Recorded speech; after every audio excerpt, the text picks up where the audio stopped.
Tumbeta italia katika anga. Like this.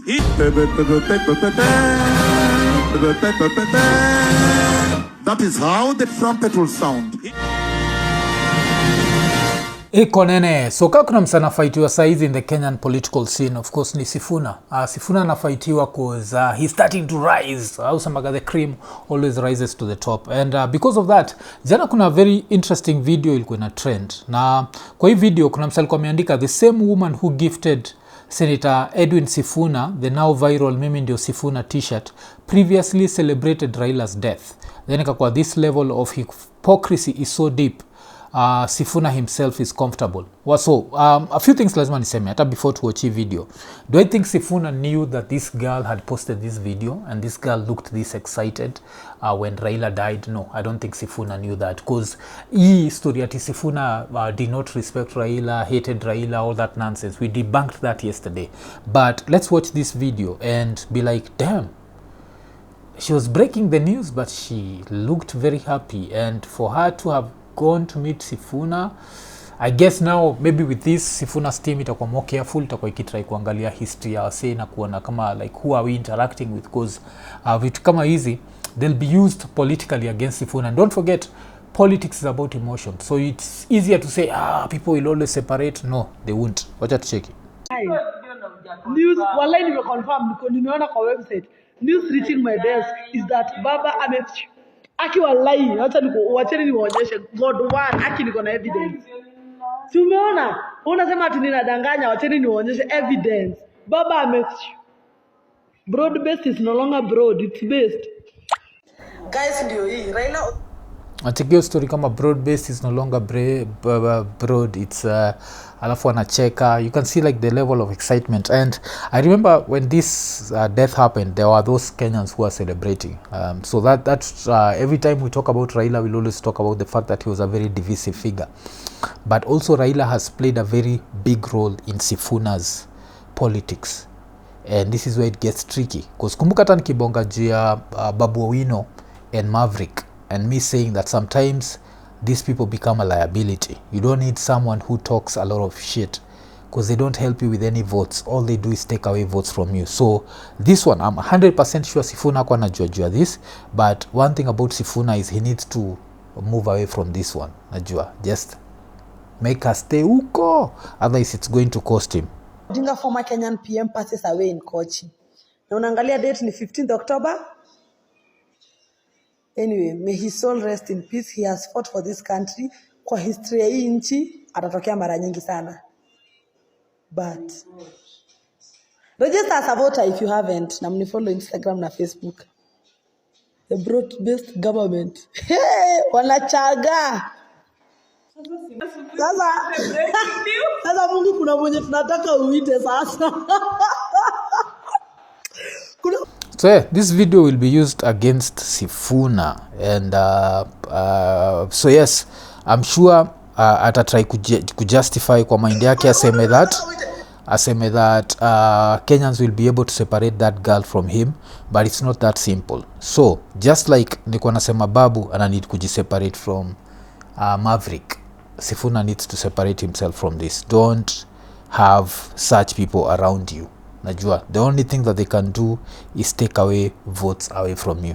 Why? You don't need people who will be out here celebrating death. Like, because I hate this person, now I'm so happy they are dead.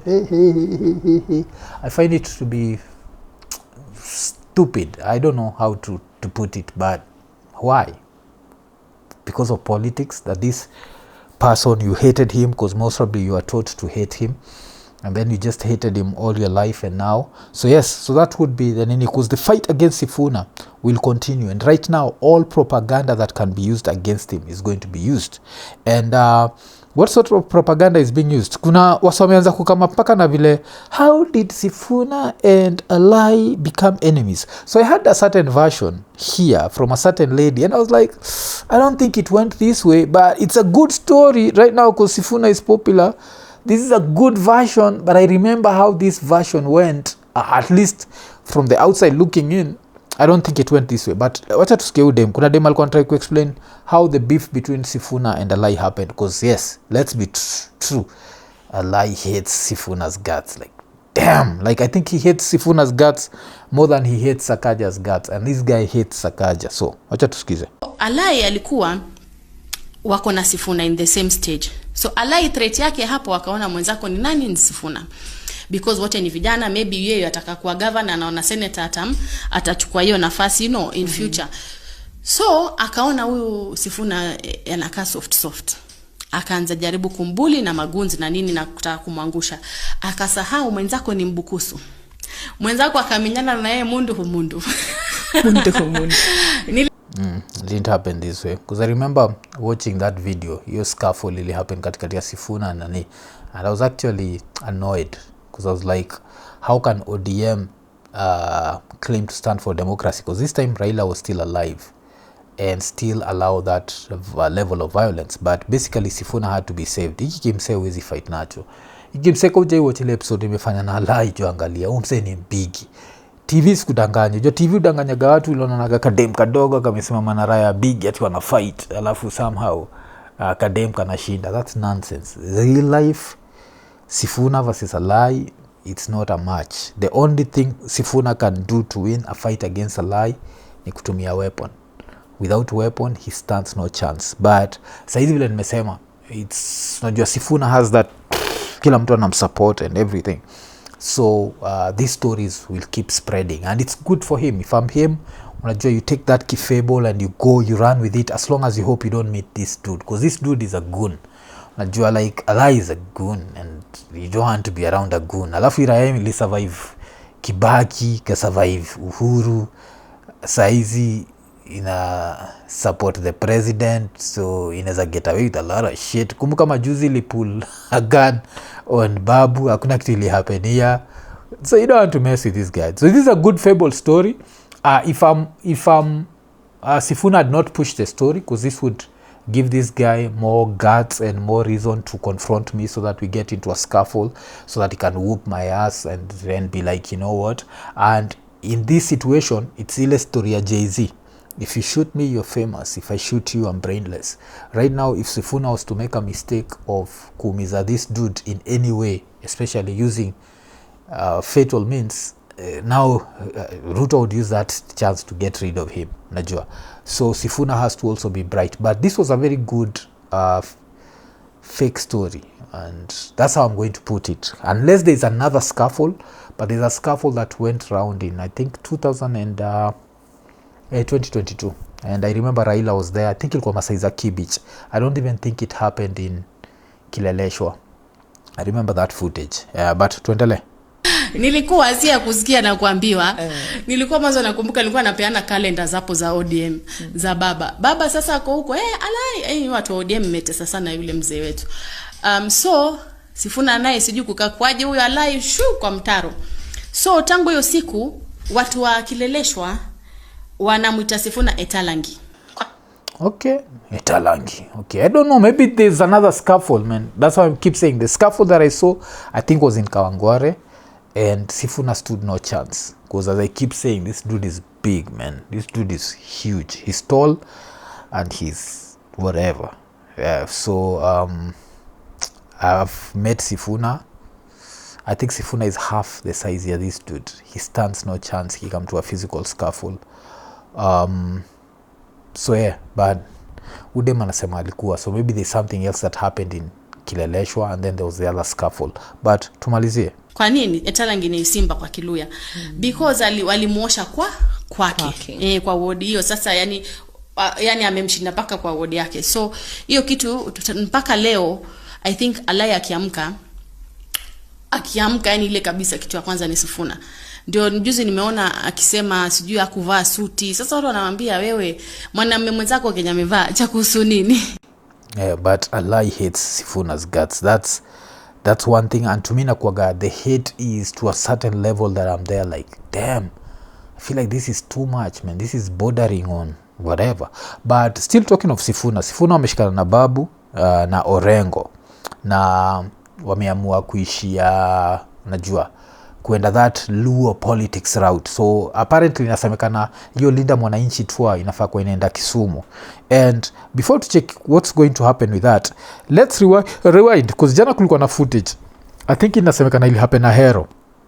and in Ahero kuna vile Gladys Wanga alikuwa na try to address the crowd, and the crowd was not having it because huko ujakani wasee ni kama wameanza kuchukua the new de facto leader ni Babu Owino. Na hii ni story of course pia niko sure budakana nijo anaitwa nani ubda mwingine jo Miguna akisikia hivyo Babu Patel unajua Miguna utraige kusema that Babu Owino ni muhindi because Babu Owino of course a light skinned dude, and the way I'm from tunakuaga heavily melanated. Oh damn. So but wacha tucheki. So Raila was naitisha for Babu Owino at a rally that had Ochilo Ayako and Gladys Wanga, two of the most maybe incompetent governors, because what have they done?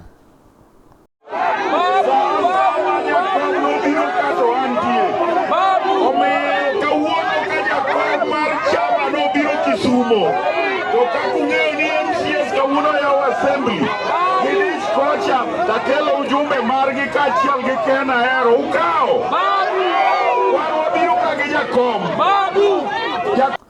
Biro kagi jakom tumekuja hapa na mwenyekiti, tumekuja na ujumbe, unasikia tu watu wako babu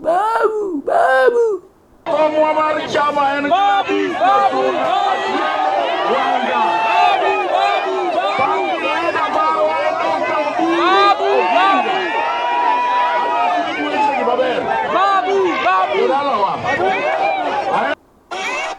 kisikia kakikunukia ujakani unaanza kujua lala watu wangu wa nyumbani majoturu watu wangu tunasema nini, tukuja pamoja tuache hiyo mambo mingi, tukue na amani na tukue na upendo. Yes, waga lazima utoe hizo. So that's what happened. Like mother alikuwa heckled, and so was the whole thing. People were crying out for Babu. And you know, one of the things that happens with Kenyan politics is as soon as that happens, they have to resort to the old tactics. And which old tactics do they know? The only tactics they know is violence. And so the threats of violence zikabaki zime come up. So all of a sudden ikakuwa ni threats on Babu Owino kuoniwa, ye na Sifuna wasibaki wameenda Kisumu. Na raya kaizu ni bambaga sana. Raya kama hii unacheki ina Babu. Like Babu ni good. Najua. Like let's not forget that. The only reason why Babu is humble because what happened to evolve. So he has to play good. But he has to play good in Nairobi. He does not need to play good in Kisumu. So when I see such a dude akitishia Babu, I'm like, this is a dumb mother. This is a dumb one.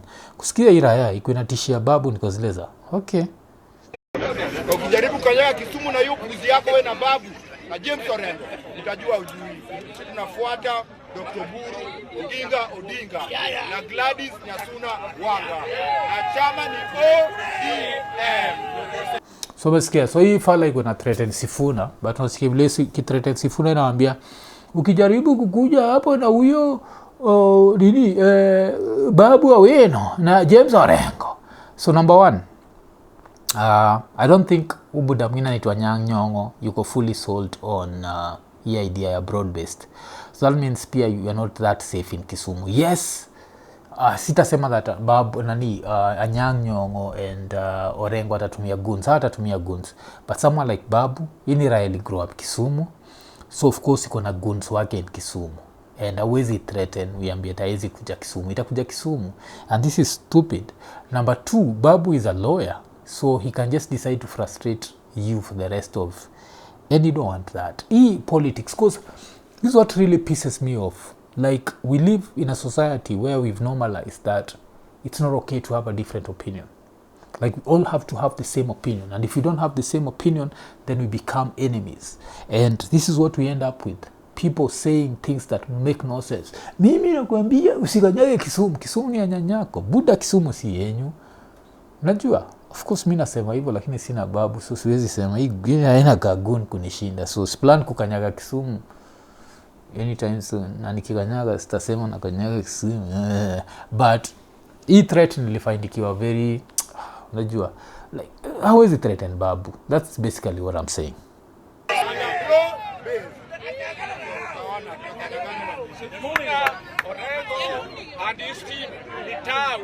Tunasema ni tawe.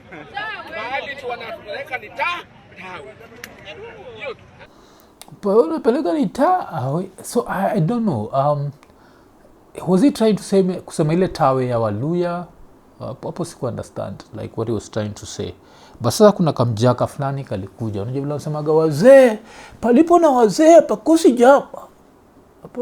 Apafanye nini jambo? Ile kijaluo mwangu naleta shida. Wacha tusikize.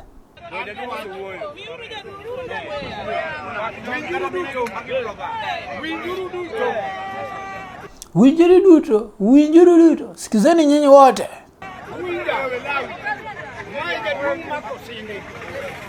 Mimi ni mzee naitwa Makosindi. Okay, tutamaliza hii speech. Ilikuwa nonsense but let's just walk with me kidogo tu.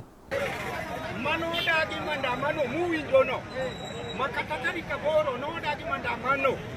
Makiristo mio watni onge nyathi moro ma yene nyathine mondo dhiepa. So mimi ni ule nilikataa maandamano. Hata ile maandamano ya tarehe 8 nilikataa maandamano.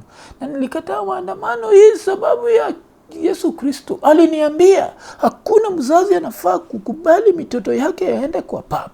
Aende huko nje akapigana na maandamano. So kitu ni bambaga sana. The way we always invoke the Lord's name. We will always find a way to make something that has nothing to do with the Lord to be about the Lord. So yeah, but this is what's happening. Like nani anatishiwa?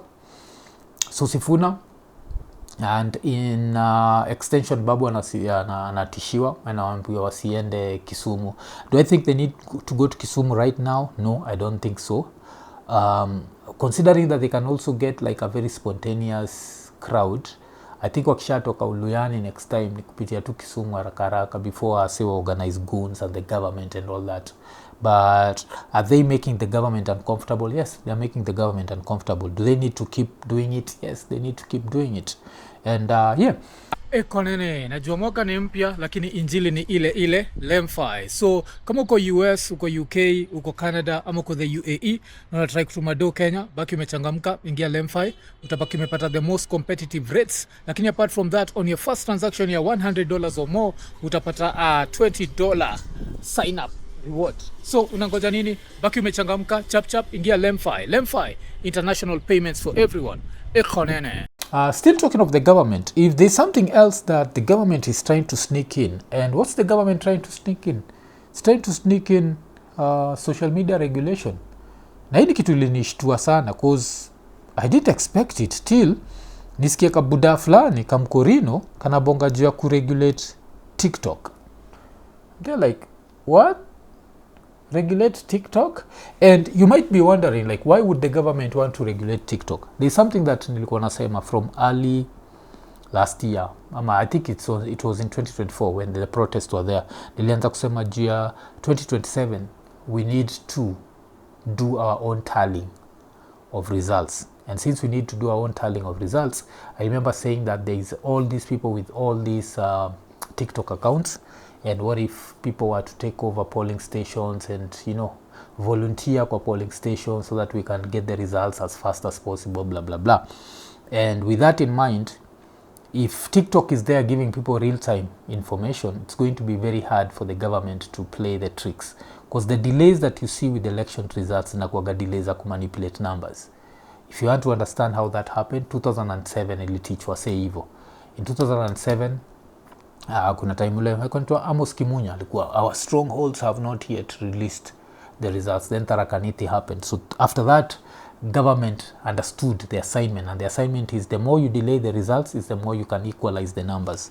So if you bring TikTok and you can give people real-time information, because with TikTok we can actually be able to know who the president is and who has won the presidency by 9 p.m. on election day. Yes, we can be able to know, and no one wants that. So scary. Social and economic growth and benefits of internet connectivity as the nation seeks to enhance its digital economy. However, the committee recommends that social media platforms, including TikTok, be regulated and periodic compliance reviews by the relevant state agencies be institutionalized.